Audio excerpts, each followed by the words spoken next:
ang pagbuo namin ng association sa Community Farmers Empowerment Program Association, which is start last 2014. Pag 2022 doon na tayo nagpasok na yung AMIA. Then after that, may mga seminaries kami. Pero sponsored by AMIA. Lahat ng villages sa AMIA villages attend ng seminar. Galing sa region agriculture, facilitate din ng AMIA is yung corn mill. Yung corn mill andito naman sa amin at ginagamit na namin.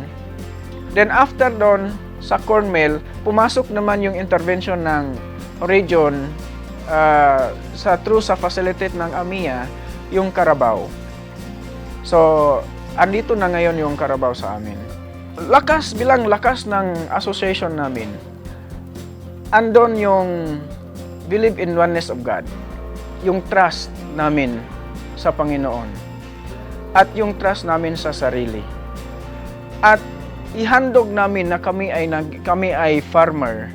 Ginagawa namin yung pag-unity, pagtrabaho sa farm, pagtrabaho sa iba't ibang klase ng mga pananim, magtanim ng iba't ibang klase ng pananim tulad ng abaka, tulad ng mais, tulad ng gulay, tulad ng saging, lubi, at saka mga fruit trees. Yun ang mga tinatanim namin. Napakalaking impact yung project ng government sa amin, facilitated by AMIA. Una-una yung techniques sa pag-farm. At ikalawa yung mga machineries na ibigay nila sa amin. At yun din ang i-apply namin sa aming farm.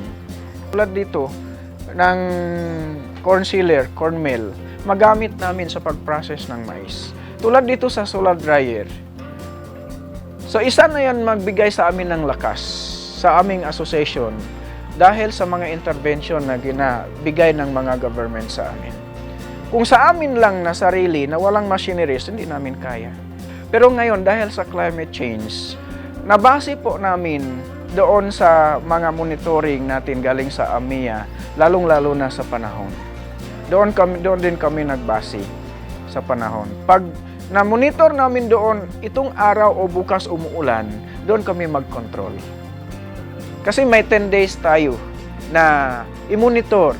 Tulad ng pagtanim ng mais. Kapag alam mo umulan bukas, huwag kang magtanim. So actually, ang association na ito, ma'am, kami po ay magsisimula sa grassroots. Ang way nga makatulong sa membro o sa mga kasama namin sa association, pag mag-seminar kami, then pag-uwi, pagdating sa meeting namin, sa monthly meeting, doon namin iiko yung mga seminar para ma-disseminate doon sa mga membro na ito talaga ang techniques para sa pag-farm natin.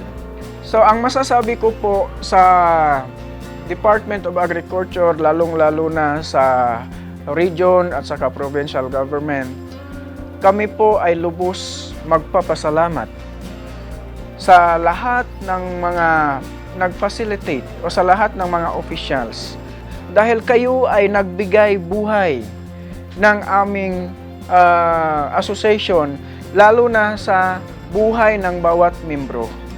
Pero dahil sa intervention ng government sa association na ito, dito nabubuhay ang mga membro at hindi lang sa mga membro, pati yung non-members naka-benefit din sa mga sa mga intervention na ibigay ng government sa amin.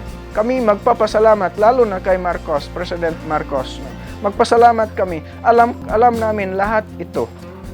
Alam ko, kung walang AMIA na nag-facilitate sa gitna ng programa ng gobyerno, sigurado ako hindi darating sa amin ang mga intervention.